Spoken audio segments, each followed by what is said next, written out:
పొద్దున్నే జ్ఞానోదయం అయింది, అందుకే గుడికి వచ్చాను guys. Hello guys, welcome back to our mini vlogs. ఇద్దరం కలిసి ఎటు వెళ్తున్నామని చూస్తున్నారా? నేను మా ఫ్రెండ్ కలిసి నా సర్టిఫికేట్ తెచ్చుకోనికి వెళ్తున్నాం గైస్. సడన్ గా ఈ సర్టిఫికేట్స్ తెచ్చుకోనికి ఎందుకు వెళ్తున్నాడు అనుకుంటున్నారా? ఏం లేదన్న, మార్నింగ్ మా ప్రిన్సిపల్ సార్ కాల్ చేసి అందరు సర్టిఫికేట్లు తీసుకున్నారు, నీ సర్టిఫికేట్లు ఒకటే బాకీ ఉన్నాయి, వచ్చి తీసుకెళ్ళని అన్నాడు గైస్.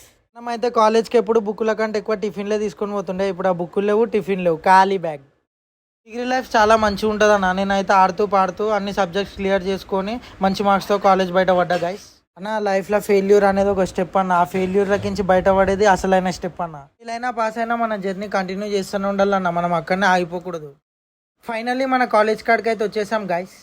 ప్రిన్సిపల్ సార్ అర్ధగంట ఒక క్లాస్ తీసుకొని సర్టిఫికేట్స్ ఇచ్చి పంపించాడు. ఫైనల్లీ నా మెమోస్ చూసి మా ఫ్రెండ్ గారు కూడా షాక్ అయిపోయాడు గైస్. మెమోస్ తీసుకొని బయలుదేరదాం అనుకునే లోపే మా ఫ్రెండ్ గానికి ఆకలిస్తుందంటే అపోజిట్ రియో కేఫ్లో ఆపాను గైస్. సమోసా టేస్ట్ వచ్చేసి మా ఫ్రెండ్ గానికి అయితే నచ్చిందంట గైస్. మీలో ఎంతమంది ఇక్కడ తిన్నారో కింద కామెంట్ చేయండి. ఇంకా మంచి మంచి మినీ వ్లాగ్స్తో మీ ముందుంటా. అంతవరకు లైక్ అండ్ సబ్స్క్రైబ్.